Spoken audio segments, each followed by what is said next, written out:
That music means it's Sunday again already, and I hope you're ready for warrior mode. Bill Bean is here, I'm here, we're ready to go. And Bill, can you believe it? Another week has passed. We start the show every week. I've noticed we comment on just how quickly the 7 days in between shows passes, and I don't know if it's just me, but it seems to be getting quicker and quicker, and time's already quick as it is. I'm in total agreement with you, Brother Kevin. I hope you're doing well and your family, and hi to your mom, Pearl, and everybody out there. Thank you for tuning in again with us this evening, and I'm in total agreement with you. The days and the weeks and the months and even the years now are speeding up like never before. Yeah, it's unbelievable, and 2020 has already crammed so much in, and we're literally just halfway through it. Who honestly knows what the next 6 months of the year hold? Although I don't need to be prophetic, neither would I ever claim to be, to see what's coming just around the corner. And myself and Bill, we're going to get into some of the current events, some of the news that is circulating right now. And as it says on the stream, we're going to be taking a real in-depth look at one of the most interesting cases that I've never actually bothered to look under the hood at. And that is something called the Son of Sam, aka David Berkowitz. Funnily enough, all of this took place in 1976, the same year me and so many of the audience here on KBS, on this channel, we were all born in 76. It's a weird thing that happens on the channel here, Bill. I'm really looking forward to getting into that. You've put a lot of hard work together, as usual. But like I was going to say, I don't need to be prophetic to tell you that there's a second wave coming around the corner, Bill. And you've been talking to me just briefly before we went on air. And you're quite concerned because this is the first time you're going to be going in about all these people out there doing your work, right? Yeah, and this is, again, we trust in God for all things, and I praise him for all things. However, I think what's happening here, Kev, is from all the people congregating, getting back together. And look, I understand it. It's nice weather out there. People don't want to be locked up in their homes. I totally get that. But I think what is happening here as a result of everybody getting back together, and then you throw in the things that are taking place with protesters and then the people that are rioters, this is dangerous stuff. And we talked about this before the show, that the numbers are going up all over the place. I believe there are 15 or 16 states now in America that, including like places like Florida and Texas and Arizona, and even here where I'm at in Maryland, the numbers are going crazy. Just yesterday in the Maryland, D.C., Northern Virginia corridor, which is all quite close together, there were 1,405 new cases yesterday. So this is not good. People need to be aware. The most important weapon that we have and the most important thing that we can do is always pray, take it to God, ask God to keep a covering and a blessing over you. So no matter where you go or what you do, within reason, because there would be those that would say to me, okay, well, you're saying take it to God and have faith and all that, which I do each and every day of my life. Then they could say, well, how is it that a person who has faith, would go and get this? Well, here's the thing. There's a fine line between all things, and we always have to stay in the center. We can't venture too far one way or the other.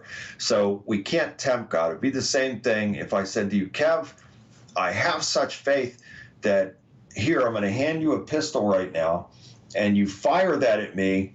You're not going to kill me. You're not even going to put a hole in me. That is tempting God. So this goes all the way back to when Jesus was in the wilderness, and the devil said to him, he said, if you got so much faith and you're the Son of God, just throw yourself off of that cliff. He'll save you. Well, Jesus said it is not good to tempt God. And so that's how we always have to have reason and be reasonable and not tempt God in these ways. Yes, always take it to him in faith. yes, pray for covering and protection, and he will bless us. But don't be reckless and go out there and tempt God, because then the blessing and the favor will be off. No, very well said, and I'm very thankful to see that New Zealand, we've had a phone call or two from New Zealand. Can't believe we've got listeners all the way down there. But Praise they're God. basically free of all of this. And it kind of throws a spanner into the works of some of the conspiracies out there, because Yeah. although it is corona-free, it's also absolutely bathing in 5G.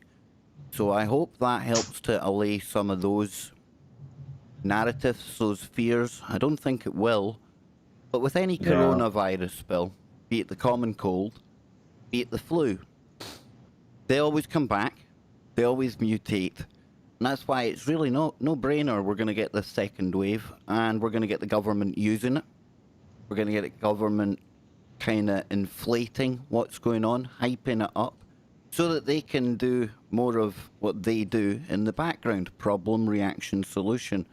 And again, when I'm watching these protests, I just, it's like watching a petri dish.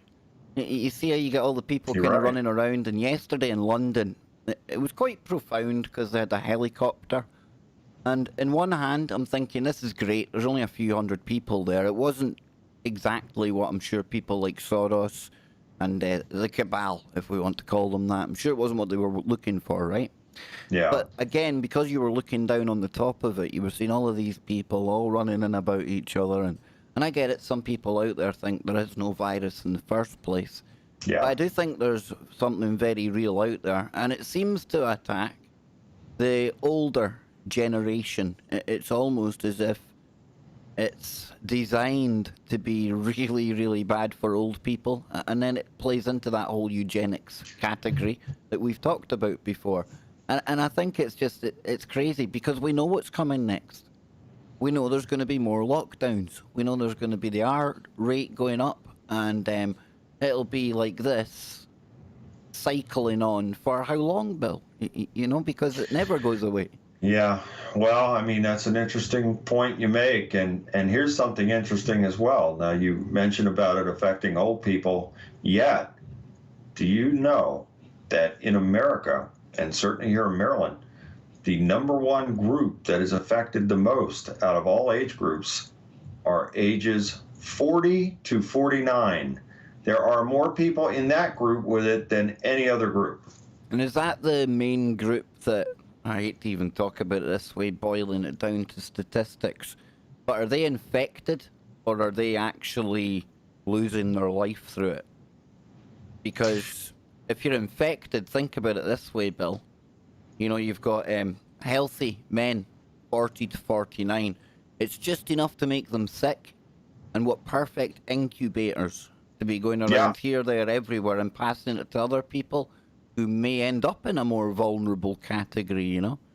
That is what has stopped my travel, is that I don't get sick, and I praise God for it. I haven't had the flu in probably, I don't know, over 20 years.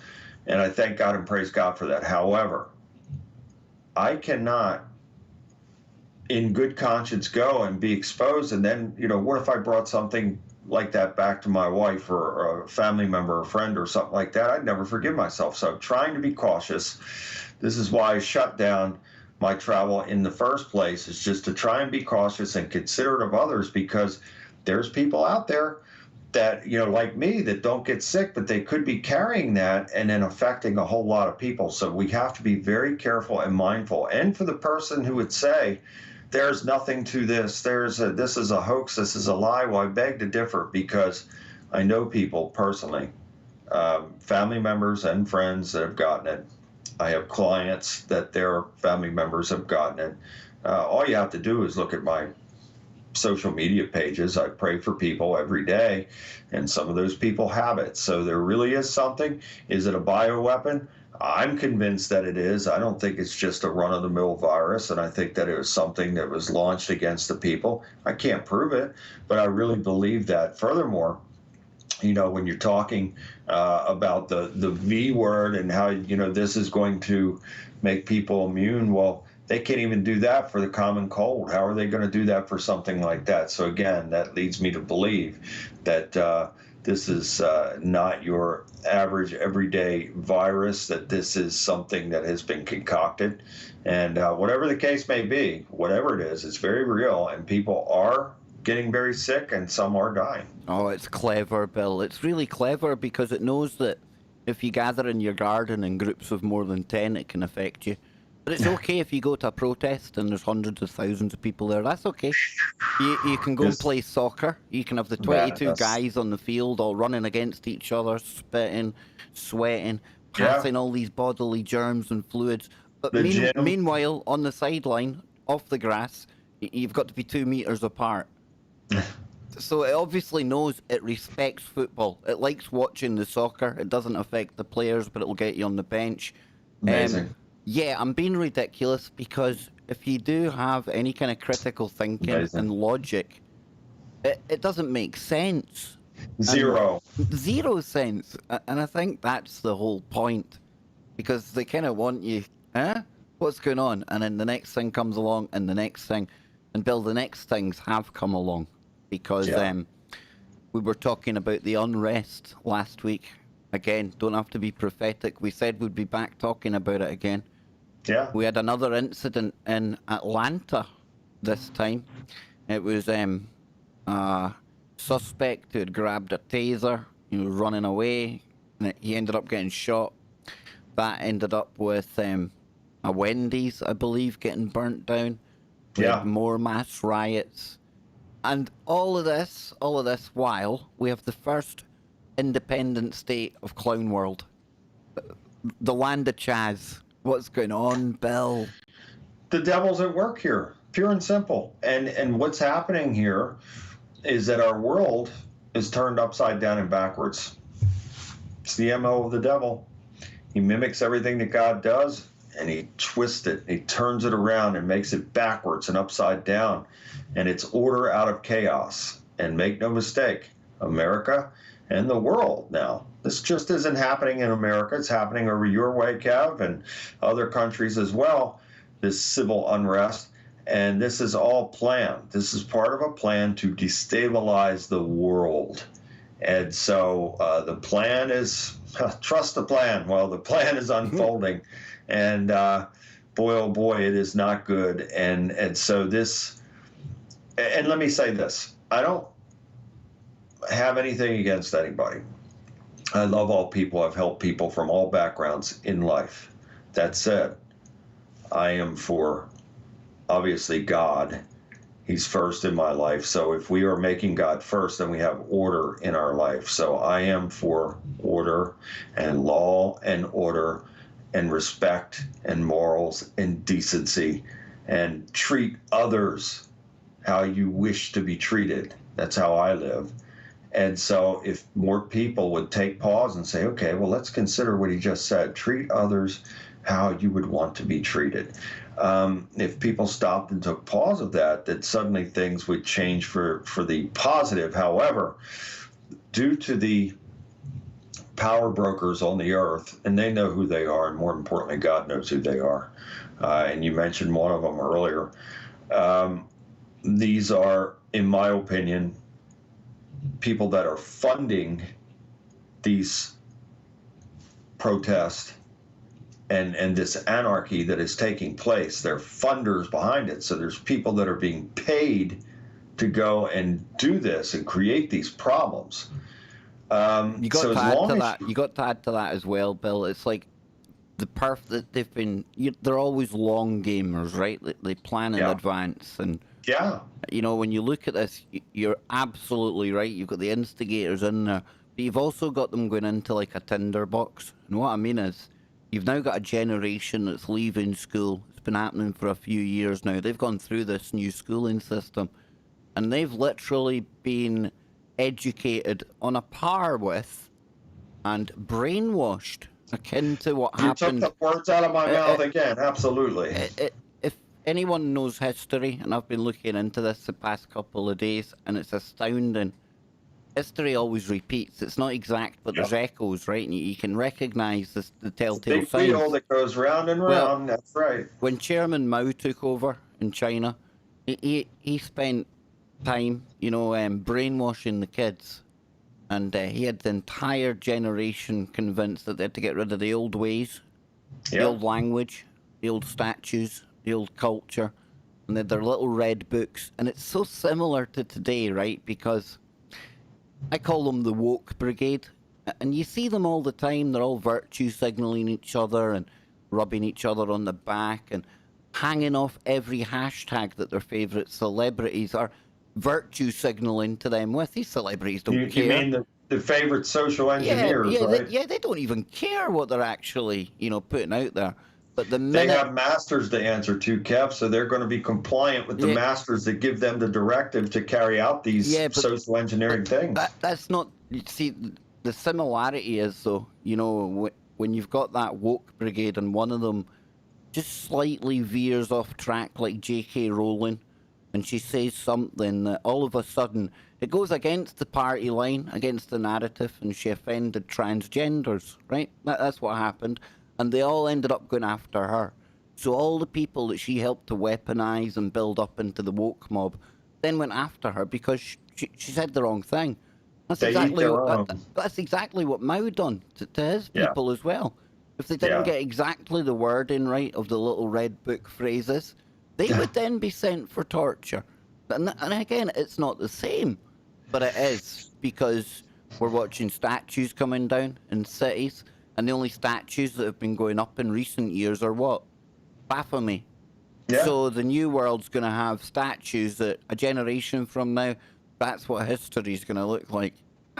I agree. And brother, I have to tell you, if I had a child that was ready to enter into college, I think I would hesitate on sending the child to college, because I have to say, in my opinion, most of these universities, they're brainwashing your children. So you go in, and their minds are absolutely altered. So to me, there's no value in anything there. So why would I want to send my kid to have his or her brain, altered in that way and thinking altered? And I think this is why it's taking hold more in America than it is in the UK.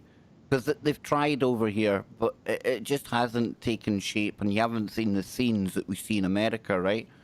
But the difference between us over here, and yous over there, is common core.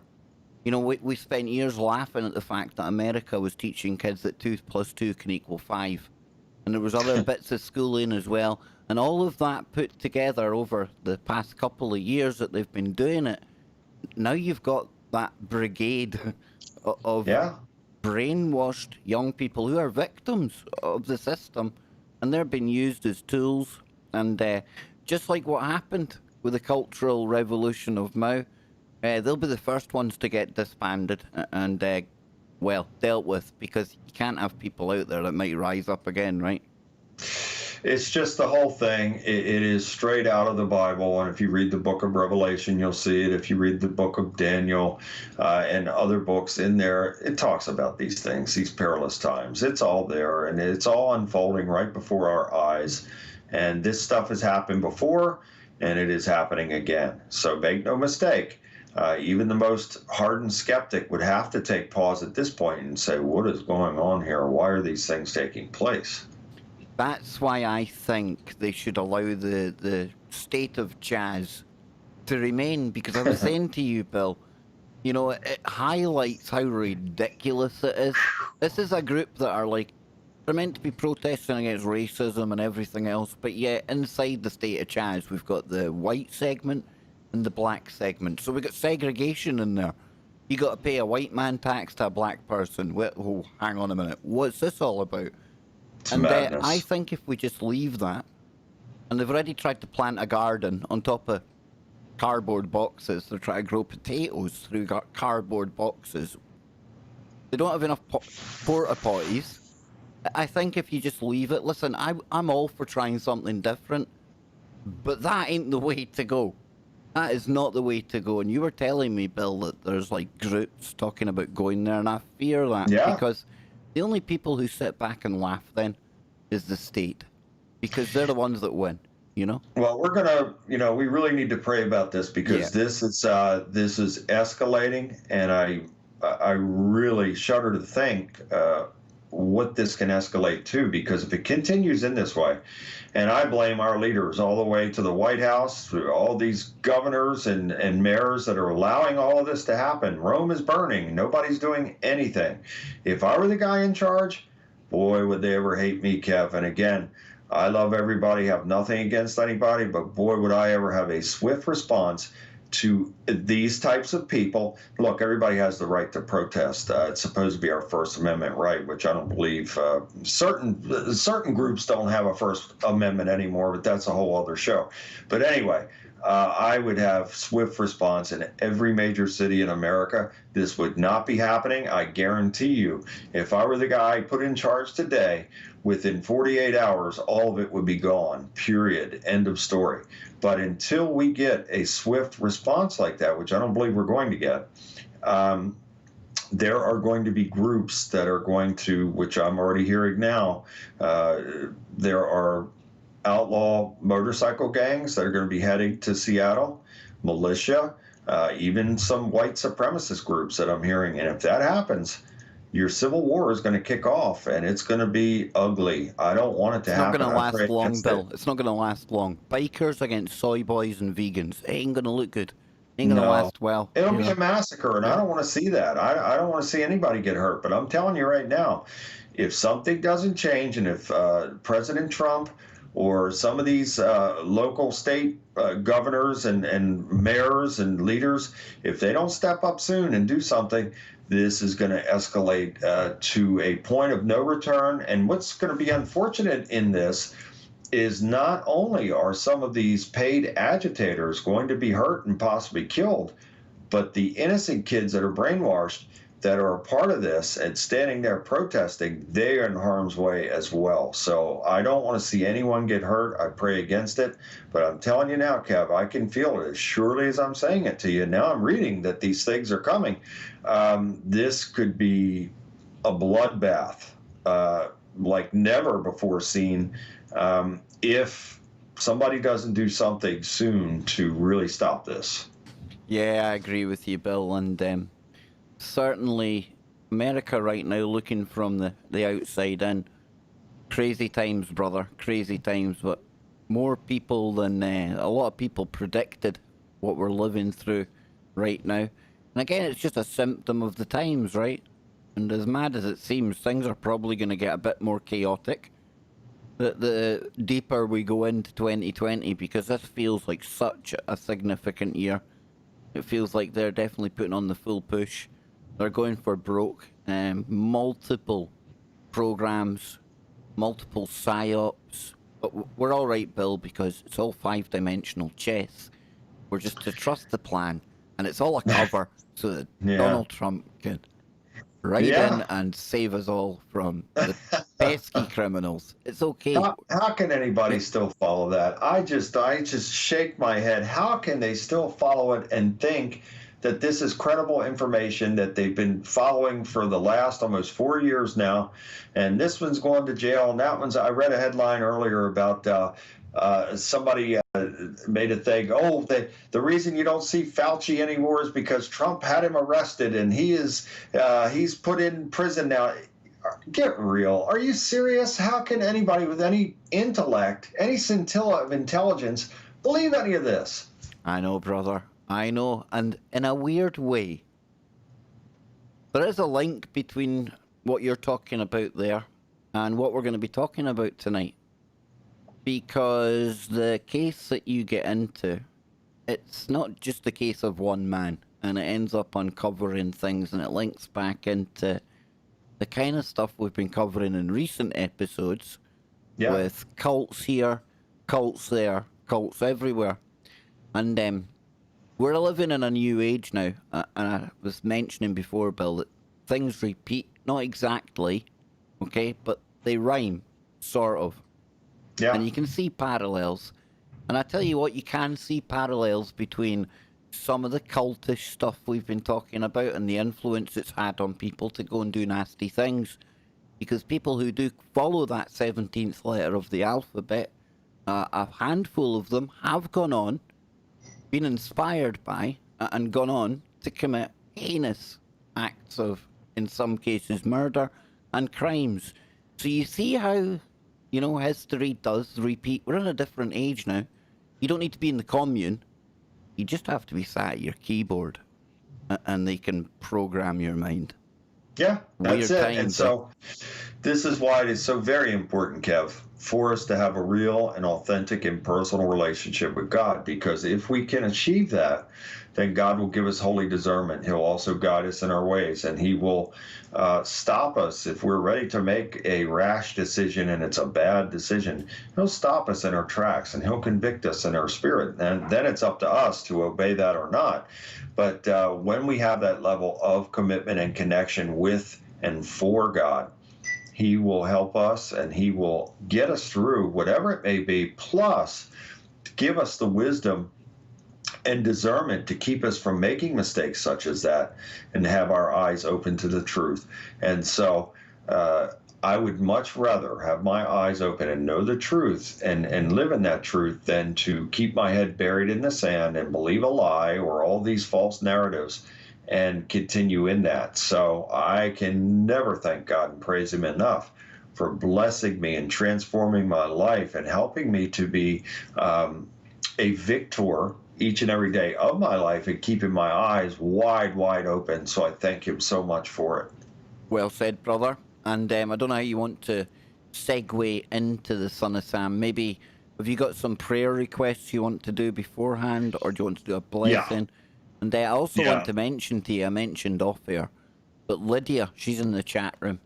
A friend of yours you've worked with. Yep. And we had a very interesting phone call on the Kev Baker show. And on Discord, Lydia was saying to me a bit more about her story. And I think we both agreed that the best way to go about it, Bill, would be one of these weekends. We'll get Lydia to come and join us here. And we'll have a kind of round table about what she went through, her story. And we'll let her get it all out there. None of it ending up on the chopping floor. It'll be all there for everyone to see, right?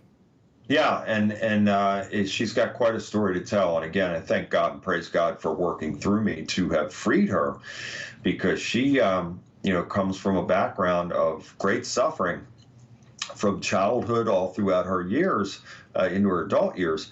And so she was very much a victim and very much in that fear-based, trauma-based way of thinking and living. And her story was featured on the Travel Channel series, The Holzer Files.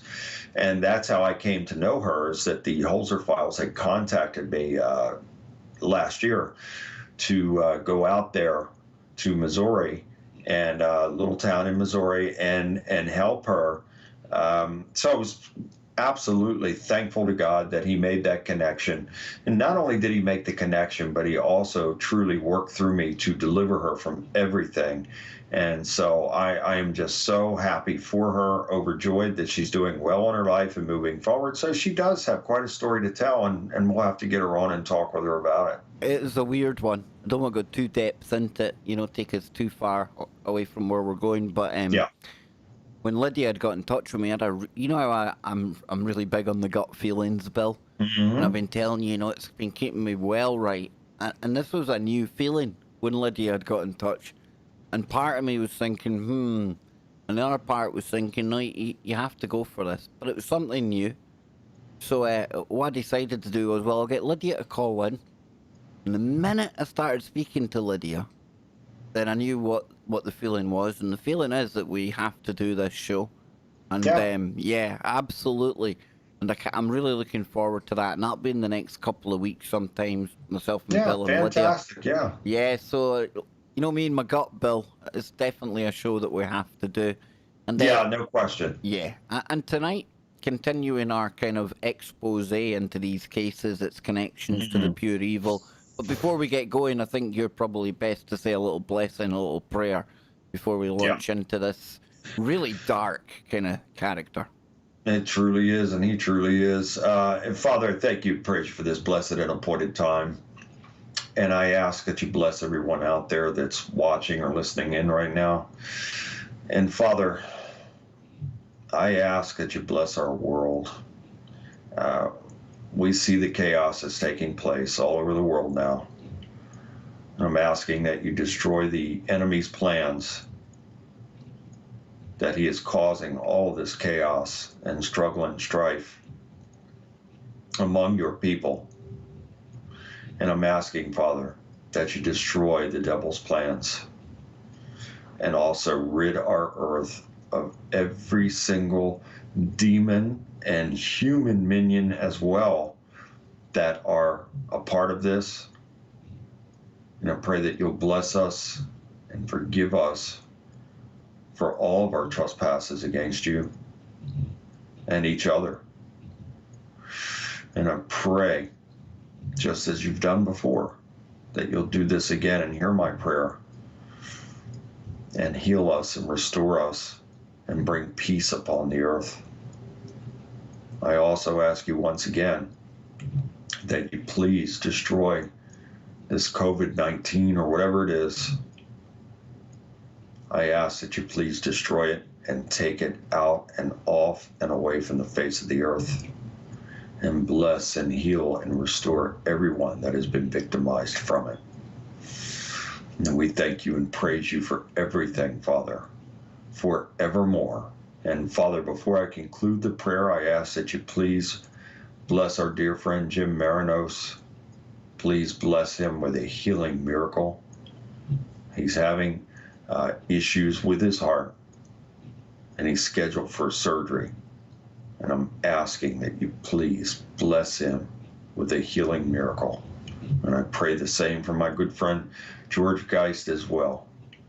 Please keep cancer far away from him and bless him with a total healing miracle. Father, we can never thank you and praise you enough for everything that you have done and for everything that you are going to do. We give you the praise and the thanks and the glory forevermore in Jesus' name.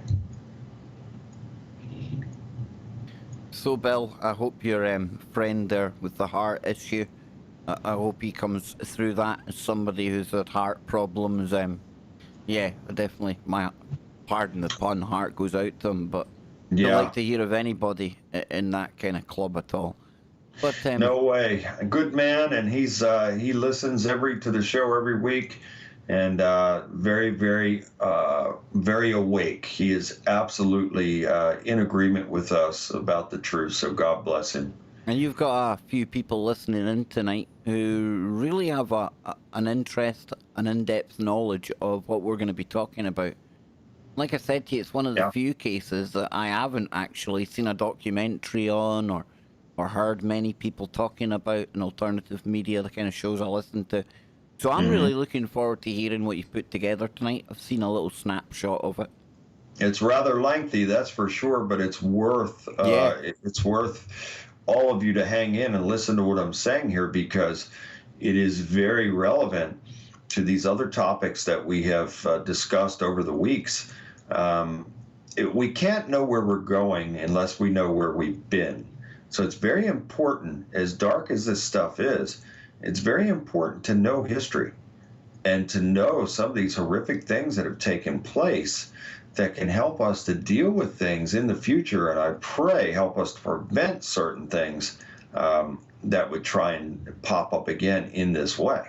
And when you do look back at some of the historic cases, over time you start to see a number of templates forming, and there's commonalities, and that should stand you in good stead going forward, because we're forever moving into the future, and they're forever still playing their games. They're still using people. There's still heinous acts and murders getting done. And hopefully then you can start to recognize some of the telltale signs that show you there's lots more going on to some of these cases than the surface level that we get presented. In fact, it goes a lot deeper and a lot higher up the pyramid as well, Bill, doesn't it? Yes, absolutely. I totally agree. It surely does. This is much bigger, and I think people will come to realize this as I read this little report that I've put together, that this is certainly bigger than just one guy who called himself Son of Sam. This was far bigger. Now, I'm going to start off by reading the official narrative, and then we'll get into what I believe quite possibly that took place. And this is not through speculation. This is through talking with people who were privy to some inside information and reading a very informative book as well called The Ultimate Evil by Maury Terry. And it was Mike Supa who told me about that book. And it's a lengthy book, but I read it, and very informative book. And I certainly believe what Maury described in there as some of the events taking place and the connections as well. Well, take us back then to the 70s, New York, and this dude who literally claimed to be, pardon the pun, barking mad. Tell us about this, Bill. Tell us. Then, boy, 1976, it just brings back, me being a former athlete. I think about the years of 76, 77, and 78 when the New York Yankees were on top of the baseball world. Prior to that, the Baltimore Orioles had a dynasty from like 69 to 74. The Red Sox at 75, and then it was the Yankees in 76, 77, 78. So that was the first thing that came to mind when going back to those years. And but also what was taking place in 1976 that went into 1977 was the Son of Sam murders. And so here's the official narrative. David Richard Berkowitz, who was born Richard David Falco. He was born on June 1st, 1953. And, also known as the Son of Sam, 44 caliber killer, is an American serial killer who pled guilty to 8 separate shooting attacks that began in New York City during the summer of 1976. Berkowitz grew up in New York City and served in the United States Army before beginning his crime spree.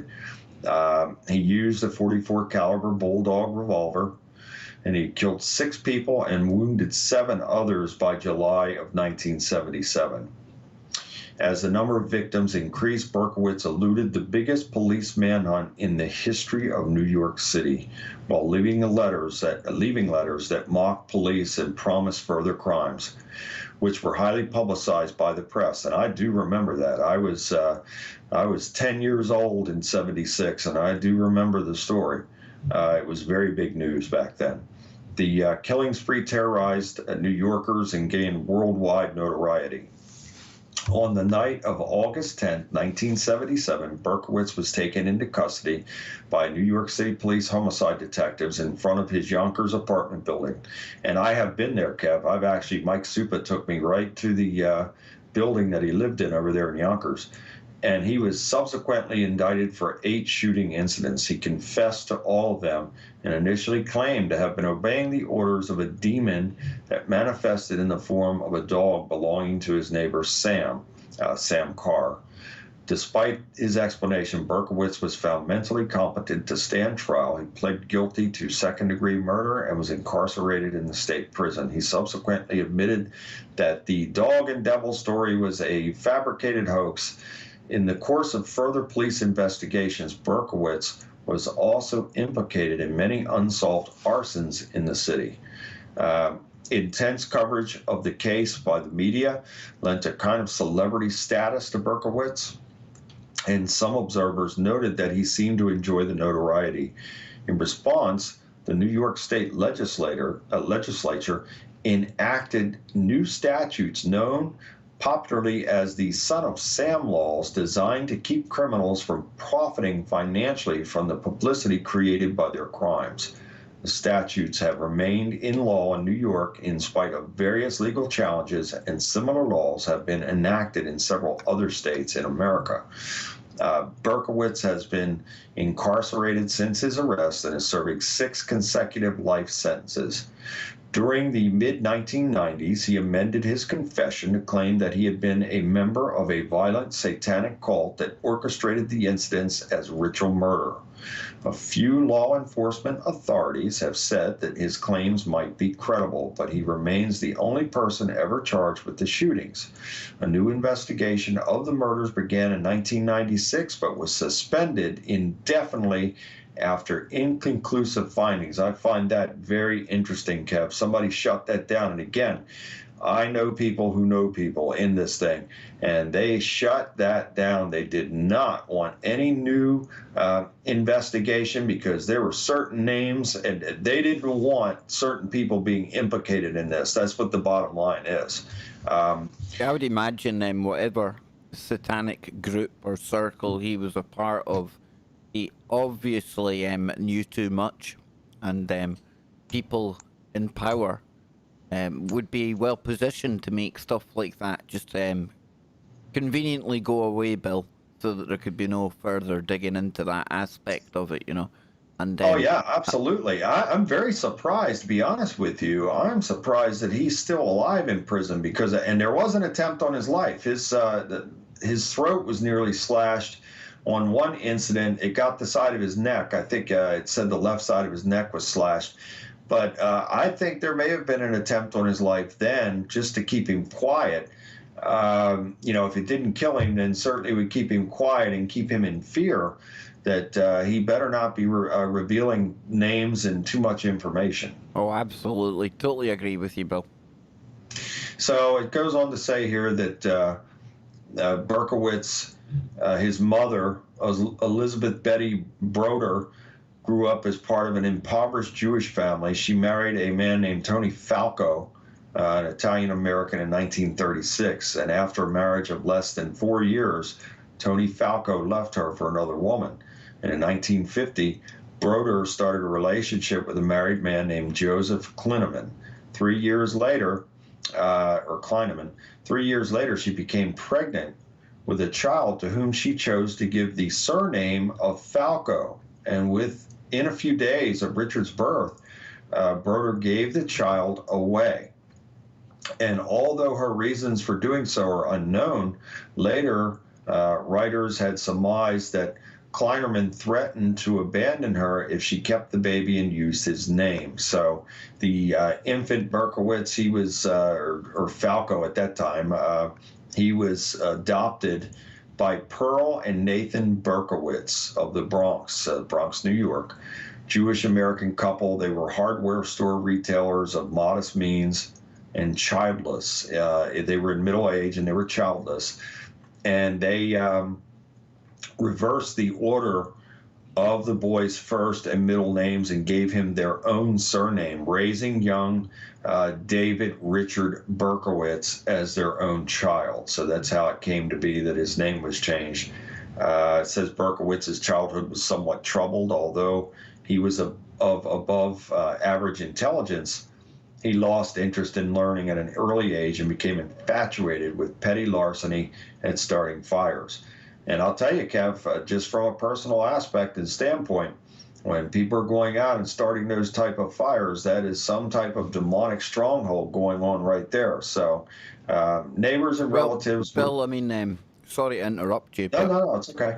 Some people might not be too familiar with your story. And Yeah.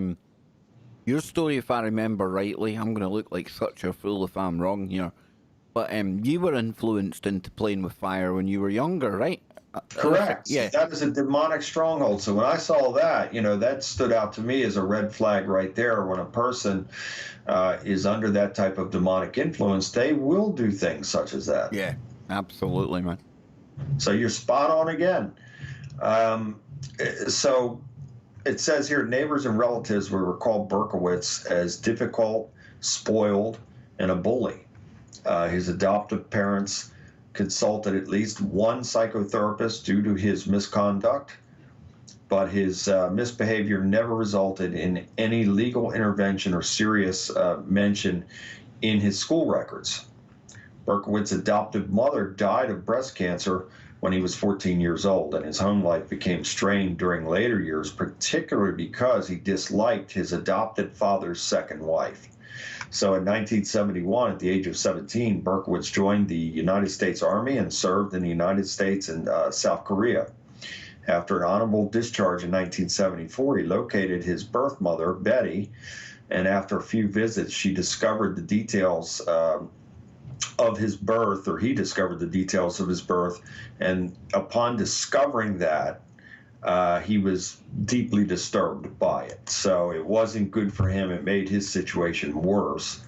And during the mid-1970s, Berkowitz started to commit violent crimes. He bungled the first attempt at murder using a knife, then switched to a handgun and began a lengthy crime spree throughout the New York boroughs of the Bronx, Queens, and Brooklyn.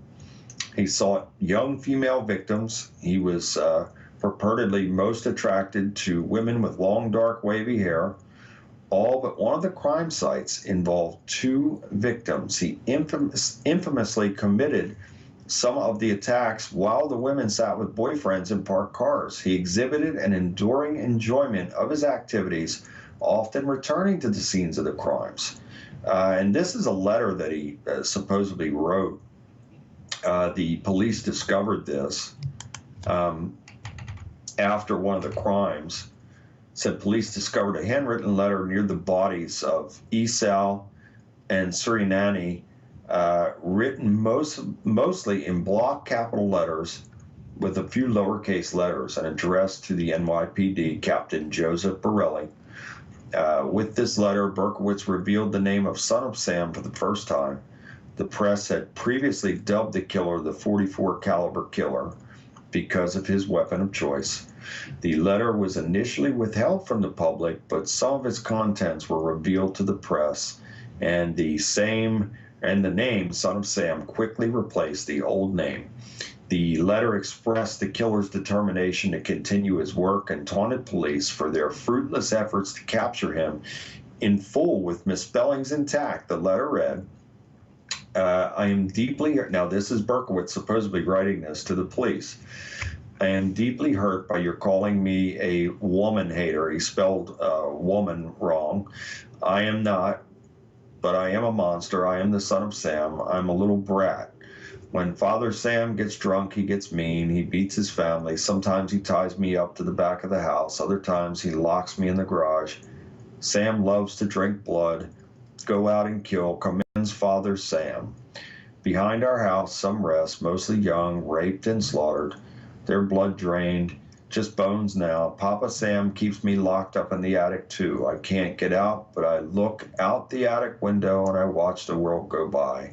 I feel like an outsider. I am on the different wavelength than everybody else, programmed to kill. However, to stop me, you must kill me. Attention, all police. Shoot me first, shoot to kill, or else. Keep out of my way or you will die. Papa Sam is old now. He needs some blood to preserve his youth. He has had too many heart attacks, too many heart attacks. Me, hoot, it hurts.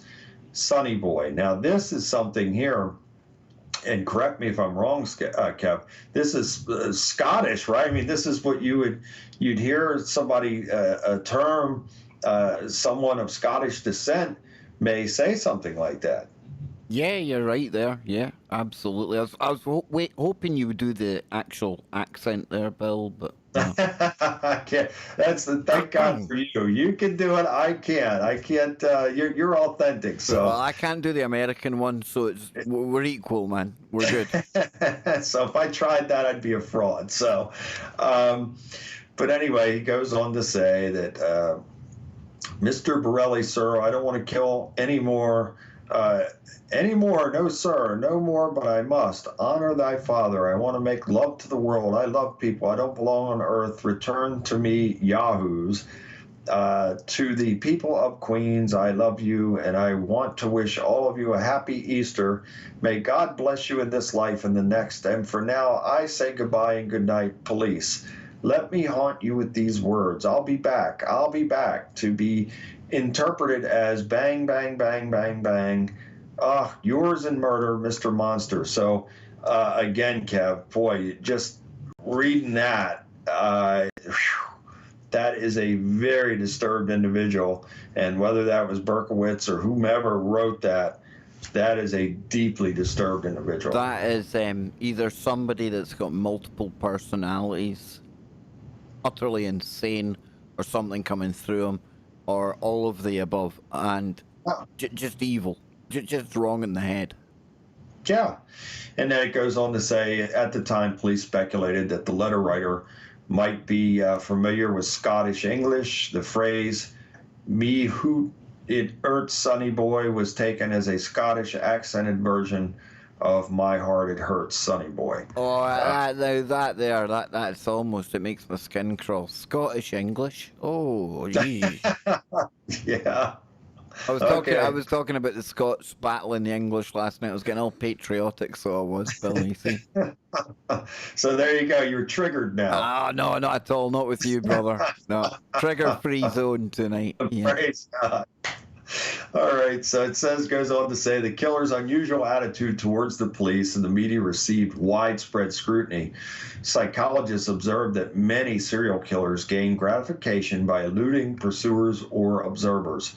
The feeling of control of media, law enforcement, and even entire populations provides a source of social power for them. Interesting, right, Kev? Doesn't that apply to the times?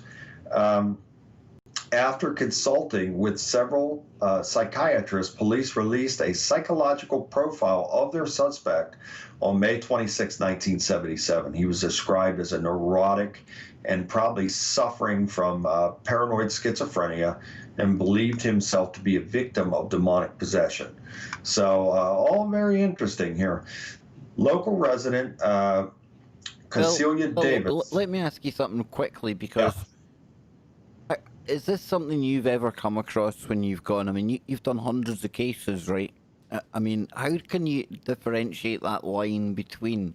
It must be really difficult at times to know where the line between evil and perhaps insanity kind of lies, right? Have you ever experienced that? They kind of blend together, and I have had clients that were dangerous, that in my mind, certainly I thought that they were capable of murder. Clients had told me that they had participated in satanic cults and participated in ritual sacrifices of animals. But then I thought to myself, and in one case, a curse and hex was put on someone, and that person, actually in two cases, and that the intended target actually died and had a mysterious, horrible crash and all these kinds of things. So yes, I have personally seen this, and I have had clients, some, very little, very few, but some, that have had this level of involvement. And boy, oh boy, this is dangerous. Not only dark territory, but dangerous territory when you are, getting in there. And I always rely on God to work through me. I don't care who it is.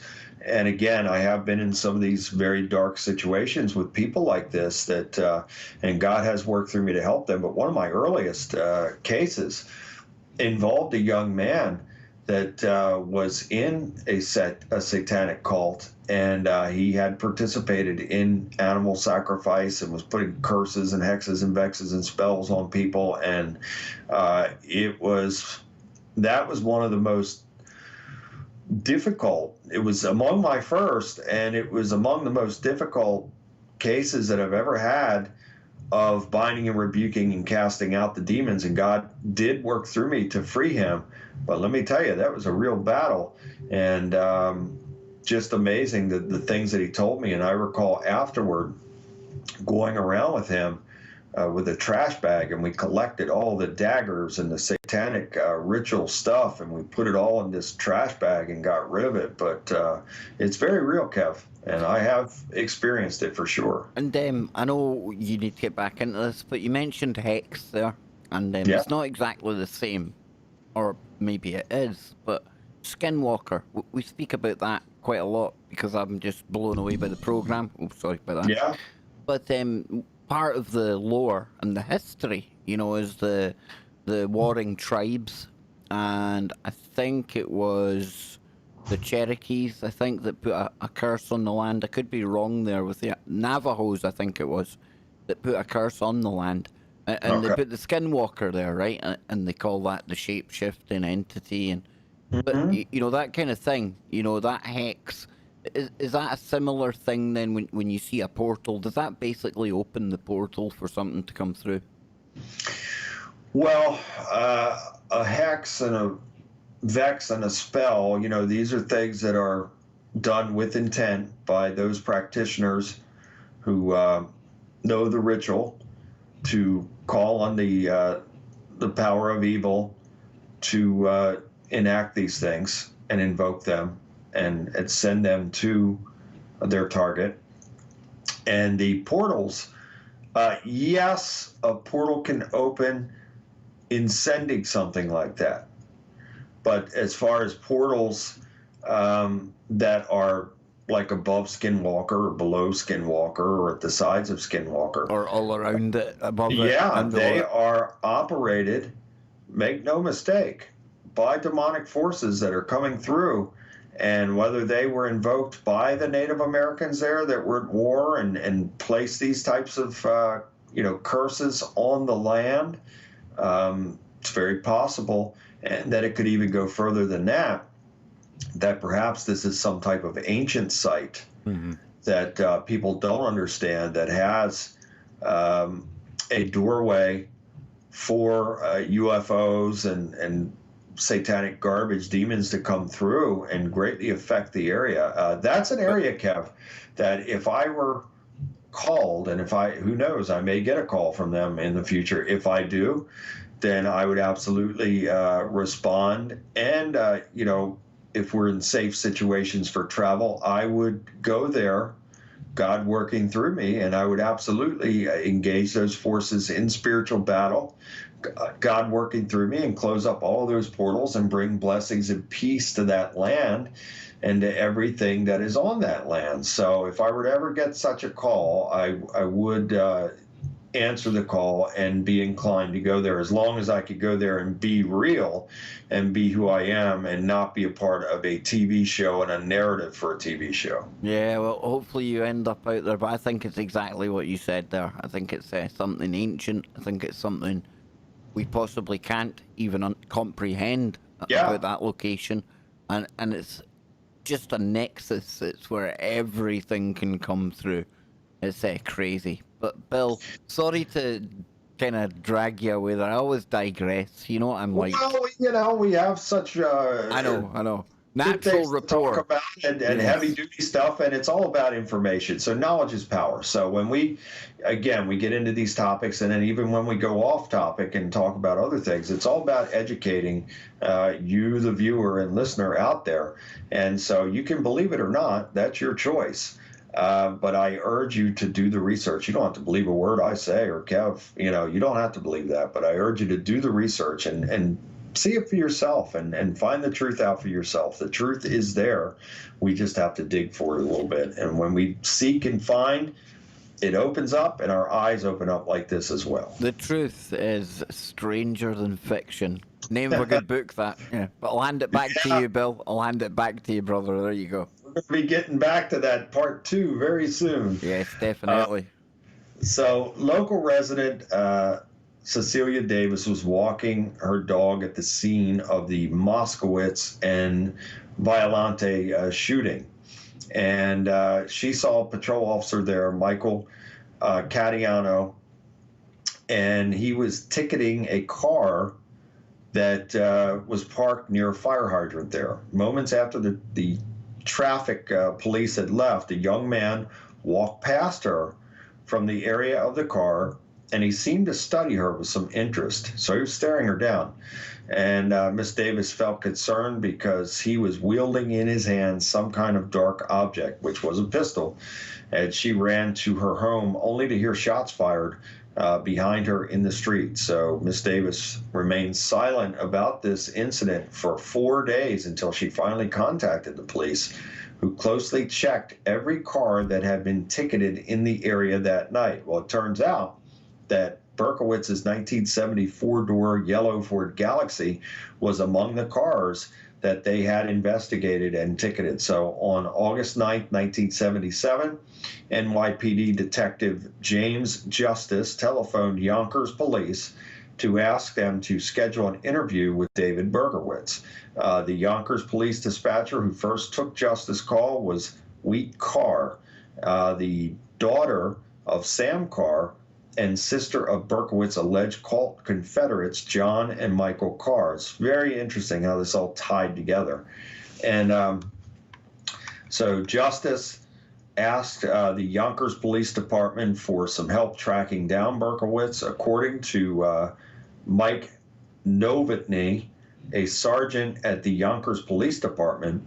The Yonkers police had their own suspicions about Berkowitz in connection with other strange crimes in Yonkers, crimes that they saw referred to, that they thought referred to and were reflected in the Son of Sam letters.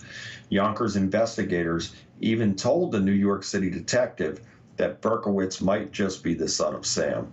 So the next day, on August 10th, 1977, police investigated Berkowitz's car that was parked on the street outside of his apartment building at 35 Pine Street in Yonkers. And again, Kev, I've been there. Mike Supa took me to that very location, which is near this place that we're going to talk about in a little while, that is a very evil place in Yonkers, New York.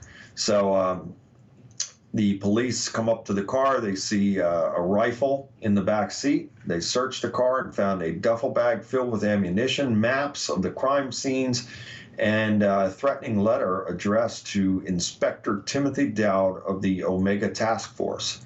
So police decided to wait for Berkowitz to leave the apartment rather than to risk a violent encounter in the apartment building, because again, you're talking New York, narrow hallways, and people could have been put in harm's way. So they did the right thing in waiting.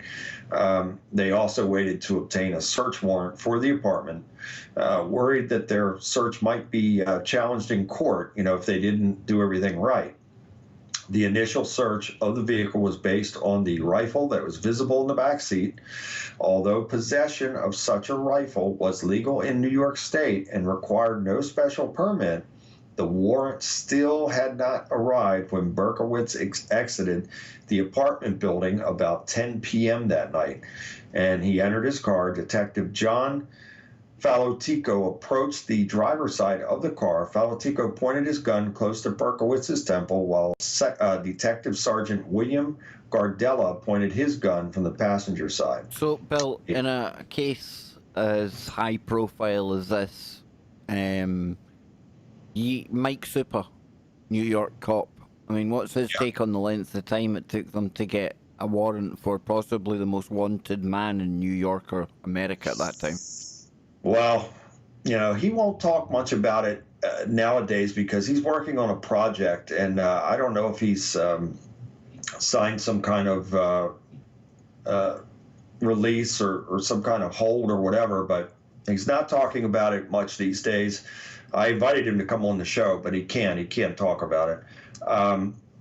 But let's just say, him being a former police officer, he was privy to some inside information, and there's a lot more to this story. And I'm sure that when he's ready to present how he will present it, I'm sure it'll be very, very informative, to say the least. And maybe we could get him on in the future once he is able to speak about this. But I can tell you this, again, he took me to the scene, took me to this other place that we talked about off air. I've been there twice, and I'm telling you right now, I've been to many evil places in my life, and this is at the top of the list among the most evil places that I've ever been to in my life. And we'll get to that in a second, because boy, it is very relevant to, and it's very nearby to where Berkowitz, where he was living in this apartment. So as the police have him detained now, and they're pointing guns at his head, they found the paper bag in the car with the .44 caliber Bulldog revolver, same type of weapon that's been used in all these murders and shootings. And then Berkowitz supposedly stated flatly, "Well, you got me," as described in Son of Sam, the 1981 book by Lawrence D. Klausner. And the detective, Falotico, remembered the big, inexplicable smile on the man's face as he's saying this. And so the detective says to him, "Now that I've got you, who have I got?" And he says, the man said in what the detective remembered was a soft, almost sweet voice, "No, I don't. You tell me." And the man turned his head and said that he was Sam. He was the son of Sam. So Berkowitz is telling them that they've got their man now and all that. So the police go and search the apartment, and it was found in disarray with satanic graffiti on the walls. They also found diaries that he had kept since he was 21 years old, 3 stenographers' notebooks, nearly all full, wherein Berkowitz meticulously noted hundreds of arsons that he claimed to have had set throughout New York City. Some sources allege that this number might be upwards of 1,400. Soon after Berkowitz's arrest, the address of the building was changed from 35 Pine Street to 42 Pine Street in an attempt to end its notoriety. After the arrest, Berkowitz was briefly held in a Yonkers police station before being transported directly to the 60th Precinct in Coney Island, where the detective task force was located. And again, Kev, I have been there, and this is... and no knock against Yonkers. I mean, I love New York. I have a lot of friends in New York. But there's something about that particular area in Yonkers that is absolutely evil. There is you can feel it very, very strongly. The first time Mike Supa took me over there, I felt it right away. So what is nearby to Berkowitz, the apartment that he lived in, is a park called Untermeyer Park. And this park was founded by Samuel Untermeyer. And if I'm not mistaken, I don't have those notes in front of me, but I want to say that the park came to be in perhaps the 30s, I want to say. This was a very wealthy attorney who was also a Satanist. And Untermeyer, what a bizarre place, Kev. Oh, man. You can just feel it as soon as you walk in there. And it's most interesting to note that Untermeyer actually had our good old buddy, Aleister Crowley. He always turns up and everything, doesn't he? Had him brought over from Scotland to perform ritual satanic ceremonies in and on and around the park. And it was rumored from the beginning that they were doing ritual sacrifices there. And again, I have met with and talked with people who are in the know, and they have told me that absolutely there were ritual sacrifices taking place there in the park. They couldn't prove that it was human, but there were a lot of dog bones and carcasses found and things of that nature. So ritual satanic practices were taking place even all the way back in the Untermeyer times with Crowley coming over, and then it continued throughout the years and with Berkowitz and all that. And I've never even heard of this place, Bill. Oh, it's just, oh boy, Kev, it is an evil, evil place. And first time I went there, I'll never forget it. It was 10 degrees, no exaggeration, Kev. It was 10 degrees that day. And Mike Supa and I and Bob and another friend of Mike Supa's that was in the know on this, we met there. And it was 10 degrees and the winds were probably blowing 30 miles an hour. It was bitter cold. And I'll never forget walking through there and just seeing some of these things. And then you would walk down an embankment. So where you showed the pictures of the satanic symbolism that you showed there throughout the park, then you would walk down this embankment towards the water, and you're walking down, and all of a sudden you're seeing these little caves and things of that, to where, and I was told that's where some of the sacrifices had taken place. Just a very, very wicked place, Kev. Yeah, even the whole twin pillars and very Masonic looking. It's all there. It's a new name on me. I'm gonna have to look into this place for sure. Absolutely. Yeah, I feel bad that I didn't have the notes in front of me to tell you exactly when it was founded. It may say it, what you're presenting there, but I want to say it was probably in the 30s. And, again, this Untermeyer character was a wealthy attorney who happened to be a satanic wealthy attorney. And so he had a direct tie to Aleister Crowley. Yeah, it says in here, 43-acre park. Does it say the year that it was established? 1974. Added. No. Well, that's when it was added to some. There it is, 1899. The same year that Crowley bought Beliskin House. There you go. Yeah. Yeah, that thing goes way, way back. Yep. So here I was way off. I was thinking the 30s, but you're saying 1894. Yeah, so built 1899. 1899. Yeah, there yes. is there. Yep.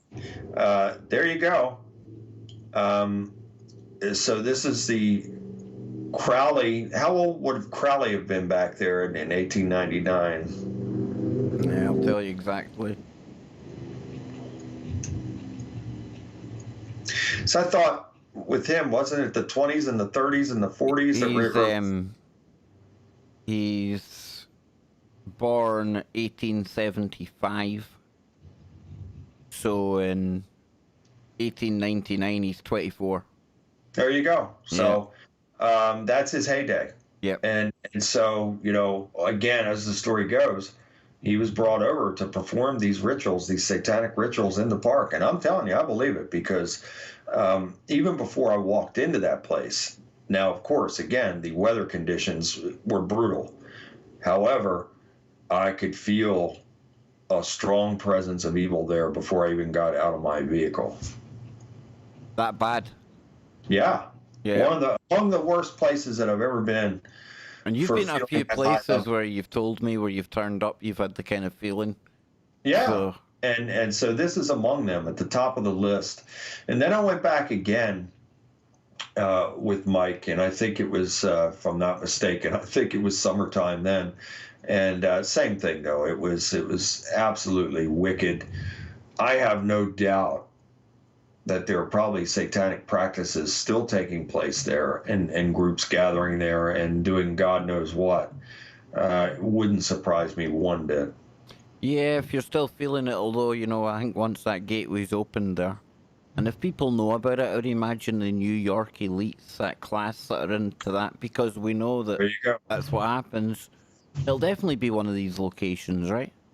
There's no question about it. It's probably one of many. I'm sure there are many other locations like that sprinkled out throughout either New York City or even into upstate New York.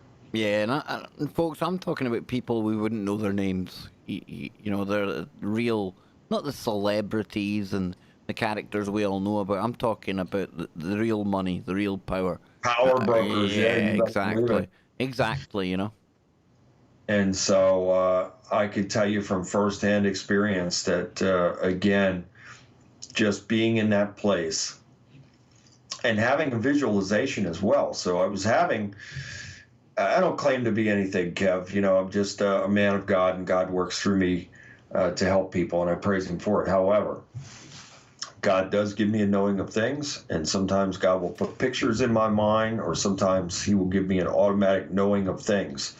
And I can tell you, as I was walking through that place, I was having a lot of bad pictures that God was putting in my mind of some of the things that took place there. I don't even want to imagine, Bill. It was horrible. It really was. I couldn't wait to get out of there. I would like to see your reaction to Beliskin House if you were to go there. It'd probably be similar. I guarantee it'd be a similar thing. And isn't it interesting that, the guy that had that was brought over to, do pretty much the same thing on that land that he did with Beliskin. Well, I look at him at that time. He was literally the black magician. He was the one that those upper level lodges and covens and circles and whatever they meet in, the ones that he was literally going there and summoning and opening portals for them. Yeah. It sounds like something out of a fictional movie. I get that, folks. Even my own brain at times goes, this is crazy, but it's reality. It's reality, and the dark magicians, they're still working today. It's not changed, No, only the names have changed. Yeah. The narrative and the story and the practices remain the same.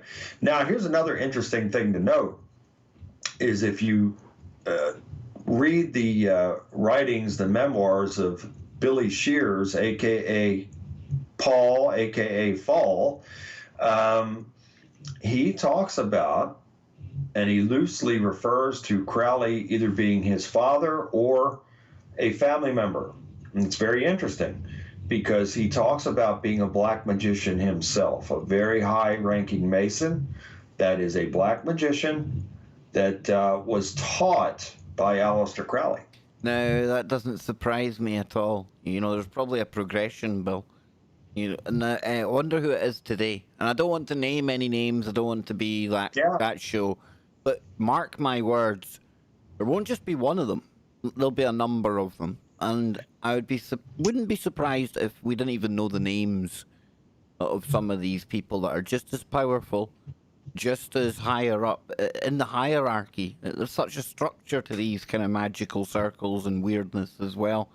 So yeah, this still goes on, folks. And I bet we probably do know, you know, the names if we were told, or some of the ones, yeah. I got a name for you right now that, in my opinion, if not on the same level. Don't go there. Don't go for my man Musk. Don't do it, no, Bill. I'm not going for him. I'm only joking, I'm man. going for the Pied Piper of the power elite, the people that are in the political places, and the stars of today. They all follow her, and she seems to turn up in all of these circles, and that is good old Marina Abramović. So she would be, in my opinion, at least on the outside, on the surface, the female version of Crowley. Yeah, I would definitely say she's in my weird way of structure it in my head, high priestess for sure. Yeah. Of great power and value. Big thing. Now, for anyone who thinks that this is rubbish, just punch her name in, punch up Spirit Cooking, and you're going to see all the stars. You're going to see political people. You're going to see stars.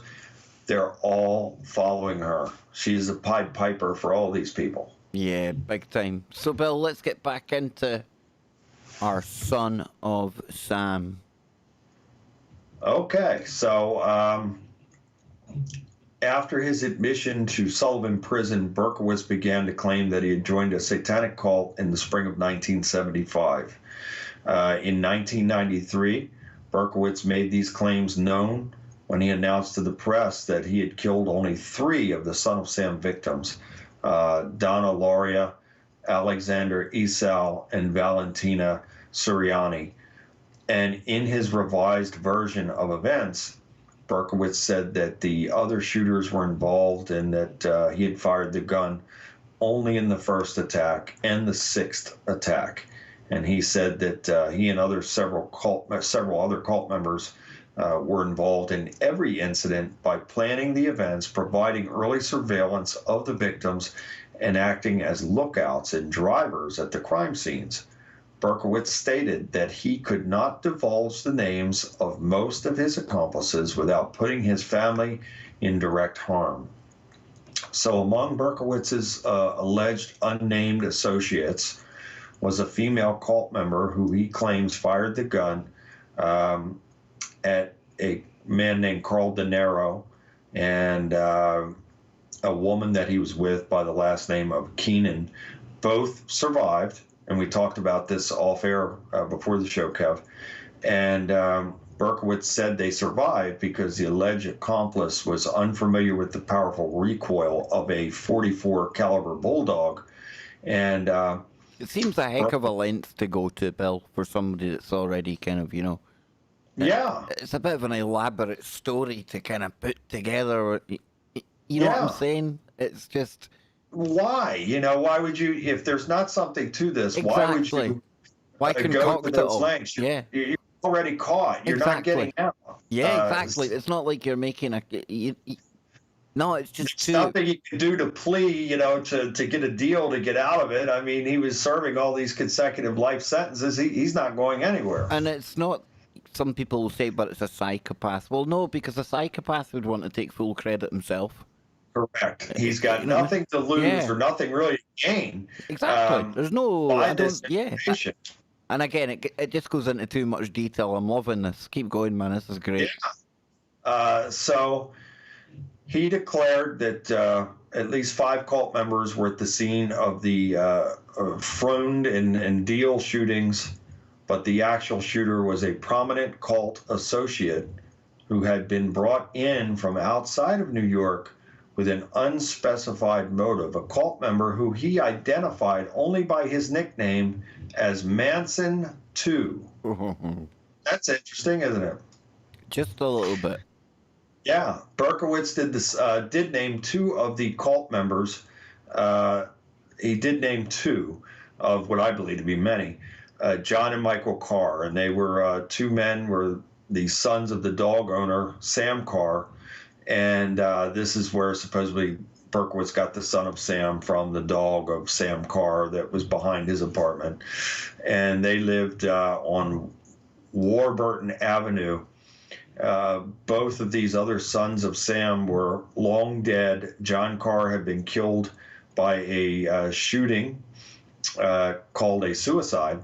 And a lot of people believe he was killed to keep him quiet in North Dakota in 1978. And his brother Michael Carr had been killed in a fatal car accident, which again, some have speculated that was to keep them quiet and from testifying. So it's interesting that the only 2 that he talks about were already dead, so he would not mention any other names connected to this satanic cult.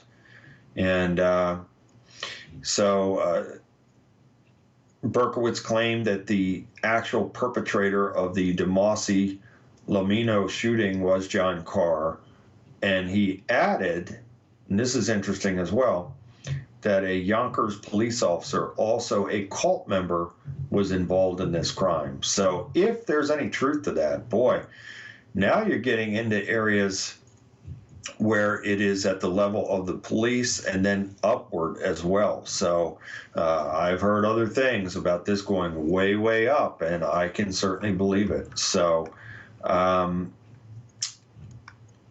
here's another story that I came across called Unholy Communion.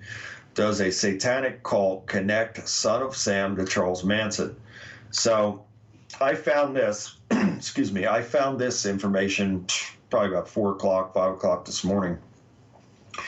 Emerging in 1966 from the London counterculture, the Process Church of the Final Judgment preached a unique and fascinating creed that proposed a holy trinity of sorts, consisting of, now they're calling, and I've said this many times, and I certainly have the new book to attest to what I'm saying is true about the true name of God, which is Yahweh, Yahweh. Well, some people call him Jehovah, which is false because there's no letter J in the Hebrew alphabet, not to this day. So what it's saying here is this unholy trinity of Jehovah, Lucifer, and Satan, with Jesus Christ acting as the emissary between the 3 and humanity. It's interesting to note that this Process Church, I've read before that Charles Manson and his family were connected to them. People like Mick Jagger, Kenneth Anger, who made horrifically disgusting satanic films and rumored to have made snuff films as well back in the 60s. We talked about that with Laurel Canyon. And a whole host of these people that, again, the same players that we've discussed before. Yeah, the circles kind of connect. Yeah. That were connected to this Process Church. So I find that to be very interesting. And so the Process Church was founded by Robert Moore, also known as Robert D. Grimston. That's a good name for a horror character, isn't it? That's fitting, right? Exactly. And Mary Ann McLean. And Process members walked around in colorful robes, raised and kept German shepherds as companions, and hobnobbed with adventurous celebrities such as Mick Jagger and many others. So the church also published The Process, a mind-blowing magazine of art, culture, and philosophy that proved powerfully influential on other outlier thinkers and provocateurs, including the homicidal hippie cult leader Charles Manson. Now, it's So also worth what that noting. sounds like to me, Bill, is a magazine that's full of triggers for Yeah, people who have been knowingly or unknowingly brainwashed, you know? I agree. I totally agree. And it's worth noting here also that through my extensive research into this whole deal, I have read that the real Paul McCartney, as far back as 1965, actually wrote some of these underground newsletters for the Process Church, and Fall continued to do that. Is it true? I can't prove it, but boy, I've read it and studied it in several places, and I can believe it. And so, when you have someone of that stature that is involved with the whole deal, and then furthermore writing propaganda for them, that's some powerful stuff. And it's further rumored that even Yoko was a part of this also. Now, I can't prove I it one always way or looked the at other. her as a handler. I always said she was You're right. a I agree handler. 1,000,000% with you. And so, if in fact she's a product of this and then was sent into, and was she sent by Tavistock? Was she sent by, we don't know who sent her, but I absolutely believe that. Handler, absolutely. And I always go back, and you and I discussed this before, when I think about the killing of John Lennon and how the timeline places them both coming out together out of the Dakota, Roman Polanski, Rosemary's Baby, another very evil place. So they're coming out together, and then all of a sudden, she disappears from the narrative in the timeline. So this Mark David Chapman is filling John Lennon, shooting him in the back and all this. There's no more mention of Yoko. Where's she at? She's gone. She's nowhere to be found. So I've always found that troubling and puzzling as well, that she suddenly disappears out of the narrative, and then he's thrown into a police vehicle and whisked away to the hospital. But again, no mention of Yoko after Mark David Chapman comes on the scene and starts firing. Yeah, she's a wrong'un. Yoko's a wrong'un. Definitely. No good. No. Yeah, I mean, I've thought that for many years. Yeah, she's always been a bad apple for me, absolutely. But it starts How to does this get in. person just happen out of nowhere and then all of a sudden has this level of control over one of the most famous people on the planet? And, not only that, but breaks his marriage up and then takes him and pretty much has him under total control. You're absolutely right. And the next part we go into here is quite interesting, because it says that there's a potential link between Manson and Berkowitz by something called the Children. And I've lost my way. I'm going to have to read my way down to it. But again, I guess, okay. In fact, one popular conspiracy theory proposes that the Process Church directly connects Manson to David Berkowitz, bound by a splinter group called the Children. Yes, you're right, Kevin. And so I quickly refound my place. Animal sacrifice, particularly of the German Shepherd type. This is bizarre. Yeah, so again, this is all connecting the dots. Well, this is bizarre because that's what the SS used to have to do in their boot camp, their training. They would have an Alsatian or a German Shepherd, and they would rear it. They'd bring it up at the end of their training. They'd have to put a bullet in its head. And that's exactly the same thing. That's exactly the same. So what do we see? We see a circle that's connecting the dots. Here it is. So the Manson Process Association dates all the way back to the Manson family's late 60s heyday. Definitive answers remain elusive, but many strands of evidence have continually intrigued investigators. It's been reported that when the church caught wind of Manson incorporating their theology into his own crackpot take on existence, they sent an emissary to visit the family. Later, Manson himself contributed an article to the death issue of the Process magazine. Now, here's another interesting thing to note, is that, most people look at Charles Manson as this bum, hippie, down and out, broke, busted, disgusted, can't be trusted individual. That's not true. He was crazy as a fox, and he actually had financial means, and he always had somebody providing financial means for him. And I think one of those lines of finances and financial means came from the Process Church. Furthermore, right around the time of the Tate LaBianca murders, right before that, Manson had sent a couple of his most trusted family members over to England, to the process, and they tried to establish, they were going to try and put a version of the family together over there in the UK. Yeah, we've got that kind of craziness going on over here without the Americans bringing it. You know, Bill? Right, you don't need him and his... We've got our own brand of crazy over here. Trust me. So it goes on to say that, which I do have this book, by the way. It's called The Ultimate Evil. It was written as best-selling book written by investigative journalist Maury Terry. And again, this is someone that Mike Supa knows personally.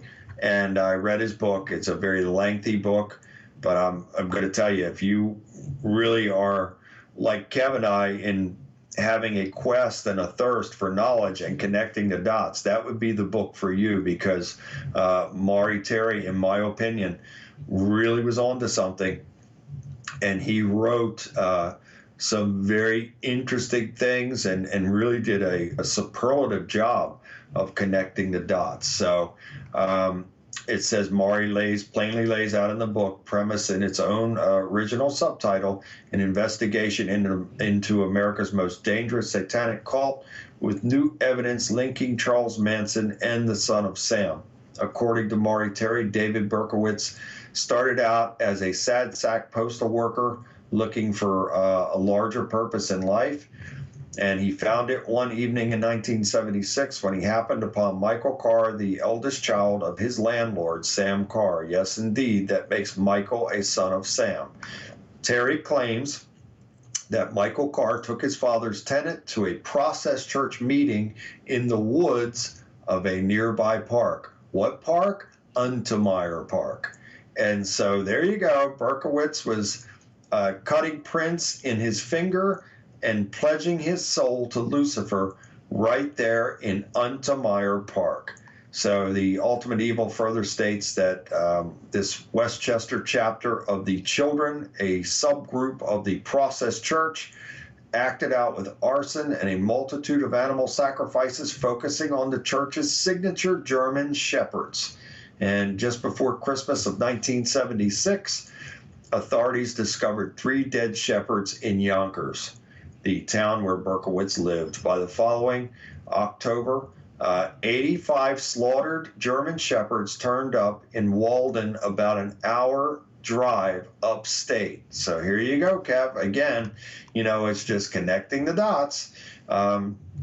At the same time, police artists issue 6 sketches of the Son of Sam shooter based on witness testimony. None resembles the other, let alone David Berkowitz. One, in fact, is said in The Ultimate Evil to look like John Carr, Michael's brother, and thereby another son of Sam. So this is all very interesting. Berkowitz eventually told Maury Terry that he was on hand for all the shootings, but only pulled the trigger on 3 of them. So it's just, if you seek, you will find, and that's in all manners of trying to acquire knowledge. So Jesus, when he told us that, boy, it was so profound, and it is so true. So in order to really know the truth about things, you have to dig. And if you're really seeking it, you're going to find it, and God will make sure that you know the information. For me, I always thirst for knowledge, because knowledge is power, and power perceived is power achieved. So I'm always on a quest and thirst for knowledge. It's a do weird I like world. to take in this stuff? I'm sorry, Kev, go ahead. It's a weird world, Bill. You've got this Meyer character, right? Yeah. Samuel Meyer. Yeah. And he's a German Jew, and his father emigrated from Bavaria. So you've got a German Jew that's allowing a group to operate in his park on his grounds that have got a induction ritual that is absolutely the same as what the SS officers had to go through, and they ended up wiping out how many Jews? Over 6 million. It's a weird world how it all kind of weirdly links and comes back on itself and connects together, isn't it? Yeah, and so this is why it's so important to connect the dots, even in these dark areas. And look, I don't recommend this to the normal, average, everyday person or person that is very fragile and fearful as well. Don't dig into these areas, because I wouldn't want this to lower your frequency and vibration and cause you a spiritual problem. But if you are very strong in your faith and you are staying in warrior mode in each and every day of your life, and you want to learn the truth and you want to expand your knowledge about all things, including these evil, dark things, then I recommend that you do dig into it and have a better understanding. Because if you come to understand these things, you will have a better understanding of our world today and how it works and how it's really working in the same way that it was back then, because the devil has always been present. He's always tried to throw these evil, dark things into the mix to create chaos and struggle and strife and fear. Why? Because it lowers the frequency and vibration. And when our frequency and vibration is lowered, we are susceptible for demonic attack. The devil knows this full well, and he also knows that if we are having a real and authentic relationship with God and really walking in faith, strength, and courage, aka warrior mode, then our frequency and vibration is raised on high, and we are not susceptible. And furthermore, God will keep a covering over us, and he knows it all too well. So that's why these things continue to take place, because he wants people to be down on low so he can have his demons affecting them in every aspect of their lives. And I said to you last week when I'd been watching some of these protests that the faces that they're pulling, it's almost like they're contorted. Hasn't got any better this week, Bill, you know, watching more of what's going on. It's I agree. And again, I know it's not everywhere, and when you're online or you're watching the news, it absolutely feels like it's widespread. I mean, again, it's pockets, but for me, I can't get away from the fact that it just is an expression of what's going on at this time as well. I get the orchestration, and these people ain't daft. They're magicians too. They know what they're doing, and they know how to manipulate groups of people, and I don't know, it's just, it feels like there's something very, very supernatural going on at this time as well. 2020's just been bizarre. It's the only word From the beginning. it's the only word that sums it up. And think about this as well, right? You've got masses of people taking the knee, which for me, when I look at it, is masses of people recreating the position and the move that killed George Floyd in the first place. And then you've got people going out with "I can't breathe" t-shirts, and that's a slogan, "I can't breathe," and I get it. That's what they were shouting at George Floyd, but is it not a bit weird and a bit dark that at the same time we've had how many thousands of people dying from something where literally they can't breathe? Yeah, it's just, It's all, this you is think of the par word for the magic course, in that. Kev. You think of the word magic in that. We're Yeah. talking about a second wave coming, and crowds of people around the world chanting, "I can't breathe, I can't breathe." You can't make it up. What does that add to the whole kind of quantum magical level of stuff going on, Bill, you know? You just said it. You just hit the nail right on the head, and this is magic. This is high magic and lesser magic. And it's so sad that people, especially our young people now, they're brainwashed. You cannot get through. I mean, I always pray before every one of these shows, and I pray before I speak anywhere, that God will work through me to be a blessing and to help open people's eyes to the truth. But unfortunately, some of these people, they're beyond. You can't reach them. They're so programmed that they're almost impenetrable. And it would take a miracle from God to break through that, for them to have any type of real understanding of the truth and what is taking place. It is unfathomable, the things that we are seeing in this world and the things that are coming. If you think that things are bad now and it's just you can't believe your eyes, just wait a little while longer. And I don't want that. I don't wish it. But I strongly believe that it is coming. And we have to, and I also believe, Kev, that all this ties into the Mandela effect and the scripture changes and the other worldly changes that have taken place. I absolutely believe that there's been some type of mindset, reality mindset change in some of these people that has created them to be a different type of being almost. Very, very well put. And you don't know any of this, but 20 minutes before we hooked up to come on air, I was speaking to somebody else, Chris Anatra, the quantum businessman. Mm-hmm. He's got his Mandela Effect conference coming up, and I think it's in a couple of weeks. It goes on all week. But Chris is going to be coming on Friday at 4 p.m. EST, and that's 1 p.m. on the West Coast. It's 9 p.m. over here. It's going to be ahead of Freaky Friday, and we're going to be talking about a very, very key Mandela moment / nexus event that plays into all of this huge. It's going to blow people's minds, but the reason I'm smiling is because... I believe it. No, yeah, the reason I'm smiling is because you don't know that the Kev Baker show is going to be going down that path. Very focused soon, because Chris is even talking about maybe coming on once a night after the conference day is finished and kind of wrapping it all up in a nice little bow and presenting the highlights for us. Fantastic. Yeah, because... And God bless him, and good for him, and I hope that God continues to work through him to expose the truth. Yeah, because there's something far more important about the Mandela effect, away from the... I call it almost like the parlor kind of stuff, where you share the changing of lines in movies. That's one level of something. Bill's got the biblical stuff he covers well. And then you get to the actual, like, almost the science of what's actually the process of what's going on that bigger level. And it does take us back to that kind of good against evil. You know? Light against always dark. Comes down to that. Always seems to come there, right, Kevin? It does. So in connecting the dots, you go right back. It leads you right back to the same place, the origin, which is good versus evil. And again, I don't know what Chris is going to roll out when he comes on the show, but really think about it. You know, not long ago, myself, Bill, Scott, and the guys all really, really focused in on that weird one. And I really look at it as a key one. And it's the Mandela effect with Black Tom Island.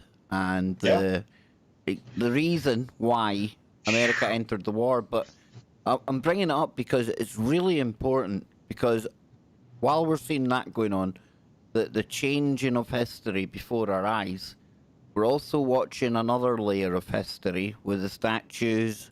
And the language has been getting changed for years. All the political correctness, all the words they've taken away, new words going in. So we're watching multiple different levels of history being taken away before our eyes. And at the same time, we're getting new stuff inserted. We're getting Baphomet statues put up. We're getting weirder and weirder as the years go on. There's something very, very, very fundamental that's been played about with here, and we're going to try and get to the bottom of it, whether we can or not. But it ties in directly with what Bill and I talk about, because it's really been played out on higher levels, and you can call it God against the devil. Yep. And people who aren't of the Christian mindset, you know, that doesn't matter. You might have a different language for it. Call it good against evil, light against dark.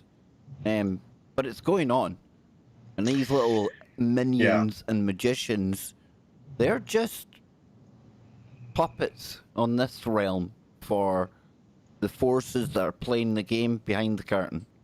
You're absolutely correct. Yeah. And we see it today. All you have to do is flip through the channels on your TV, and it won't take you long before you see satanic commercials or some type of show that has that mention or Have you ever blatant watched display. ever watched The Man in the High Castle, Bill? No. You ever watched that show? I think I've heard of the title, but no, I've never seen it. If you know, I know the world's starting up again. You're going to be out working and stuff. And I've got a fly that keeps going around me. It better not be like something evil. I'll deal with that You fly. can cast it out. I'm not like Obama. I'm not smelling the sulfur, folks. But The Man in the High Castle. That's so intertwined, I think, with what is going on right now. And it's a Philip K. Dick book, obviously. But it's literally the bad guys from World War II. They figured out there was many worlds and timelines and stuff like that. And they set out to win the war on all timelines in all the worlds. Because they found out in our world they'd lost. But in the other world where this is set, and it's set between two dimensions, Bill. But it's quite uncanny. Especially in light of the clip we found from Philip K. Dick saying that he had walked in a world where, you know, he was a Christian, he was a freedom fighter. It sounds similar to where we are today when you look at the freedom of speech stuff with the Christians and everything. But Very interesting. He'd also seen a perfect version of that. So my point is, my point I'm bringing up is, you know, it might seem dark, and it's going to get darker, the darkest hour, but there is that light at the end of the tunnel, and you can't lose faith. And that's why the whole warrior mode thing that we come in here and do every week, and also we have a case that it's interesting, but it links into all that we're talking about and then some. But all of it's not meant to dishearten you or make you pessimistic or think, oh, defeatist. Use it the other way. You know, forearmed is forewarned. And the more information you have, the better. And I don't know about you out there, but I'd like to think most of you have a similar mind to me. None of us are alike. But I ain't ready for giving up anytime soon, Bill. No. And and again, you know, not. if God's with us and for us, Kev, nothing's going to stand against us. Are we having these, you know, things happen in our world? Yes. Are they terrible, bad? Yes. Now I've got two flies. Now I've got two flies, by the way. Now the flies are multiplying. Rebuke thee in Jesus' name. I command both of those flies to leave you at once. See if they go right now. I am going to freak out, but I'm telling you. Time to go. But as long as we have God and we're in a real and true and authentic relationship with him and keeping him first, he'll make a way for us, even through these disturbing times. And I don't care if the times do get worse. I don't want it to happen. But if it does, it's okay, because I know that God's with me and for me, and he's going to make a way for me through the even very worst of times. He will be there, and he'll help us to get through. So this is my favorite part of the show always. Even though, you know, we've talked about disturbing topics here, my favorite part is always coming back and bringing the frequency and vibration up by the power of God.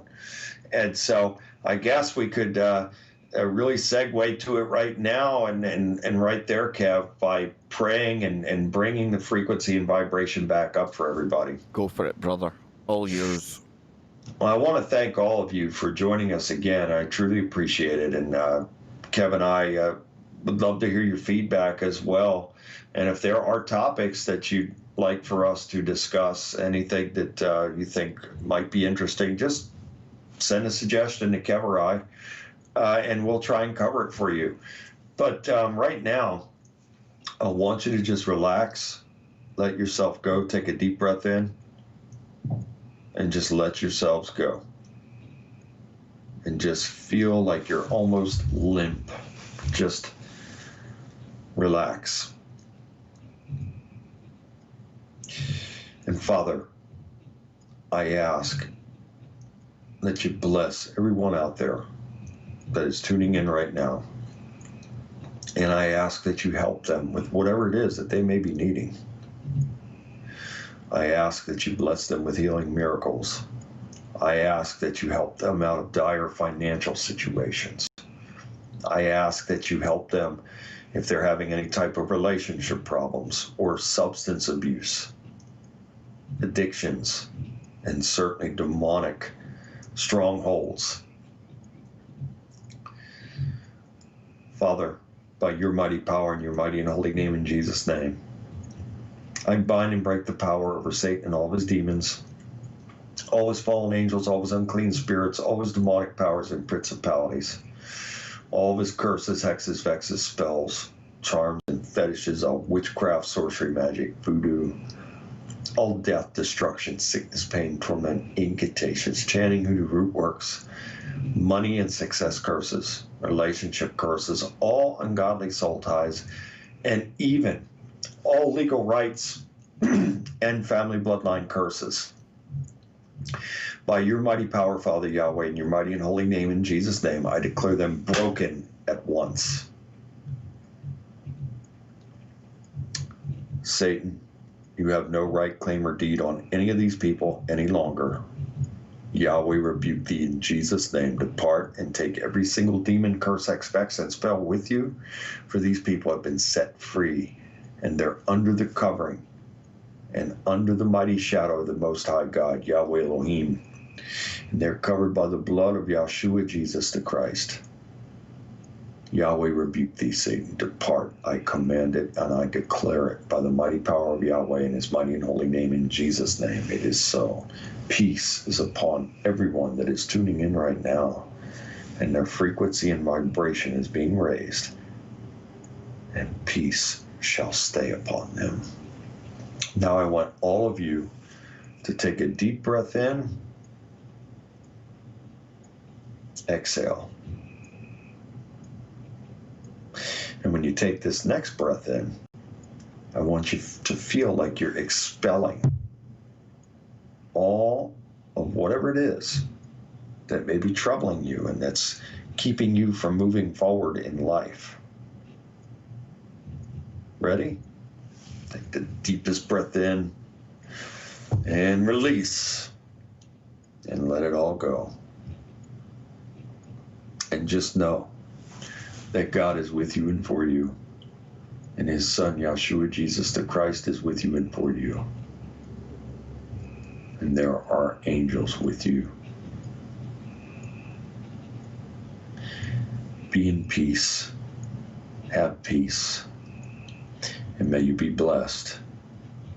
And if there are any of you out there that feel that you are in absolute dire straits, and you can't move forward, even with this prayer that I've just said, don't hesitate to contact me.